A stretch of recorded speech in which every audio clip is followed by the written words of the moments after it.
राधे राधे दोस्तों। कैसे हैं आप सब।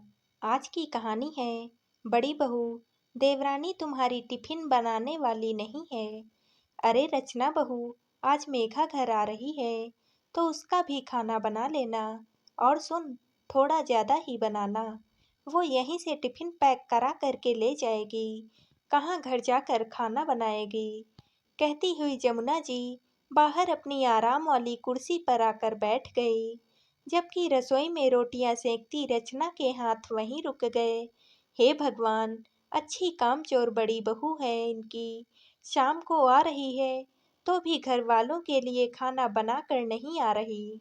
मैं यहाँ बैठी हूँ ना टिफिन वाली, मैं बनाऊंगी उनके पति और उनके बच्चों के लिए खाना। अंदर रसोई में रचना धीरे धीरे बड़बड़ाती हुई खाना बनाने में जुट गई। आखिर कितना ही बड़बड़ा ले, खाना तो अब उसी को बनाना था। ये बात वो अच्छी से जानती थी। आखिर ये हमेशा का ही था। जब से शादी हुई है तब से देखती ही आ रही थी। आखिर मेघा खाना बनाती कब है घर पर, उसे तो यह समझ में भी नहीं आता था। आए दिन तो आ जाती है यहाँ पर अम्मा जी को मक्खन लगाने के लिए। अम्मा जी के दो बेटे हैं, अमित और सुमित। अमित अपनी पत्नी मेघा और दो बेटे के साथ कॉलोनी के दूसरे छोर पर रहता था। वहीं सुमित अपनी पत्नी रचना के साथ अपने पुराने घर में रहता था। अम्मा भी उसी के साथ रहती थी। रचना और सुमित की शादी को 1 साल हो चुका था, लेकिन 1 साल की शादी में रचना अपनी बड़ी जेठानी को बहुत अच्छे से जान चुकी थी। वो तो एक नंबर की कामचोर थी। खाना बनाने में तो उसे रोना आता था।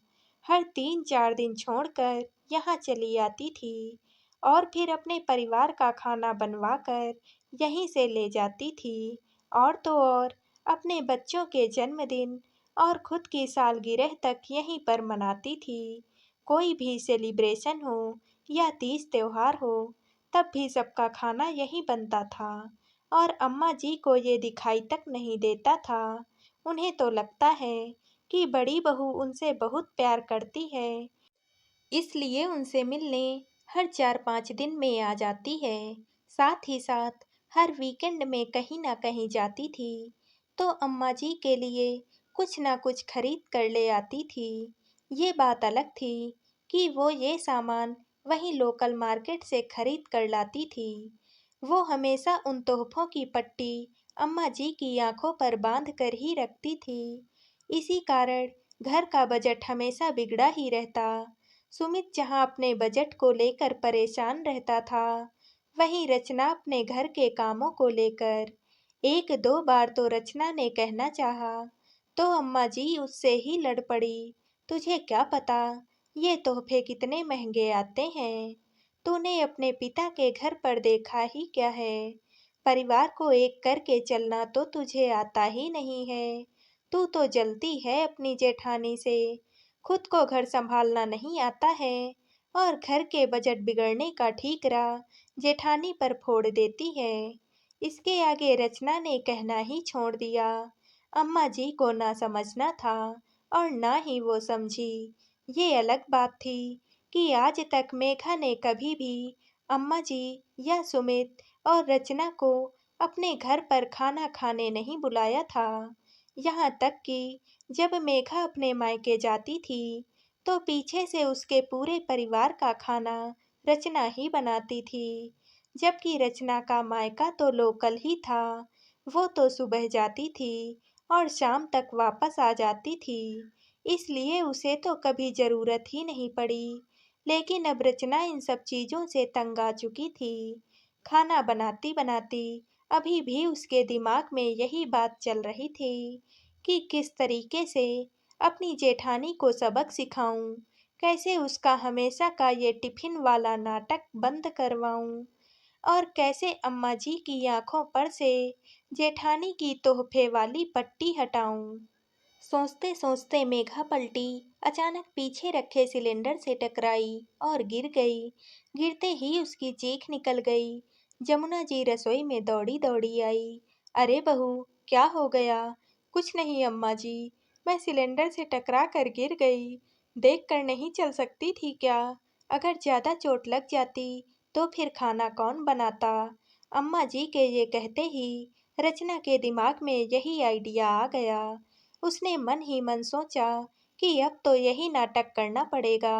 वो जैसे तैसे खड़ी होने लगी कि अचानक वापस गिर गई। अम्मा जी, मेरे पैर में तो बहुत जोर से दर्द हो रहा है। लगता है कि पैर में मोच आ गई है। मुझसे खड़े नहीं होते बन रहा। हे भगवान, तुड़वा लिए ना पैर। अब इतने लोगों का खाना कैसे बनेगा? अम्मा जी, आपको खाने की पड़ी है। खाना तो जीजी बना लेगी। पर मुझे चोट लगी है, उसका क्या? ठीक है, उठाती हूँ तुझे। कहते कहते जमुना जी ने जैसे तैसे करके रचना को उसके कमरे तक पहुंचा दिया और उसे बाम लाकर दे दिया। ले बहू, इसे मल ले और गर्म पट्टी बांध ले ताकि कुछ आराम मिल जाए। अभी का खाना तो फिर बड़ी बहू बना लेगी। कहकर अम्मा जी चली गई। तब तक मेघा भी वहां पर आ गई। जैसे ही मेघा को पता चला कि रचना के पैर में मोच आई है और वो खड़ी भी नहीं हो पा रही है, इसलिए अब खाना उसे ही बनाना पड़ेगा। तो उसने कहा, अम्मा जी, मैं खाना तो बना देती, पर आज तो मुझे ज़रूरी काम से जाना है। मेरी मम्मी की तबीयत ठीक नहीं है। मैं तो बस आपको देखने ही चली आई थी। तो आज तो मैं खाना नहीं बना पाऊंगी। अम्मा जी की प्रतिक्रिया जाने बगैर ही मेघा वहीं की वहीं अपने घर के लिए मुड़ गई। अम्मा जी मेघा के ऐसे रवैये से हैरान रह गई, पर उन्हें आज तो खाना बनाना ही था। सो खुद के लिए, सुमित और रचना के लिए उन्होंने खाना बना दिया। दूसरे दिन अमित घर आया तो अम्मा ने पूछा, अब कैसी है तेरी सास की तबीयत?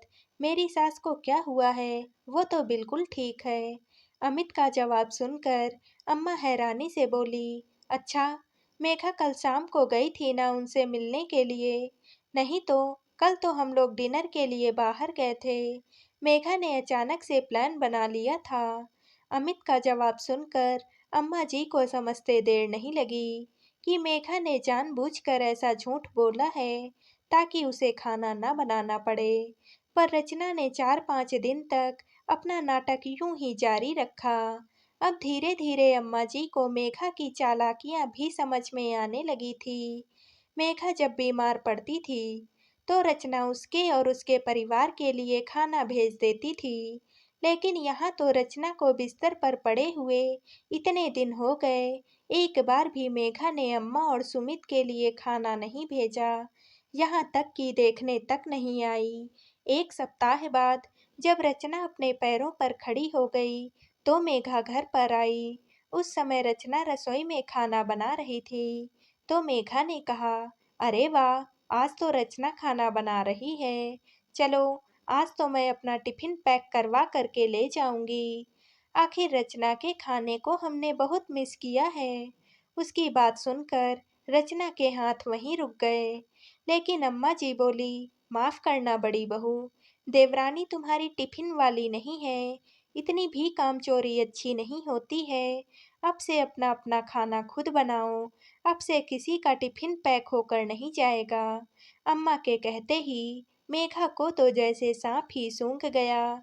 उसके आगे वो कुछ बोल ही नहीं पाई और चुपचाप वहां से रवाना हो गई। और अब महीने 2 महीने में एक बार ही आती, वो भी अमित के साथ। रोज रोज के चक्कर भी बंद हो गए।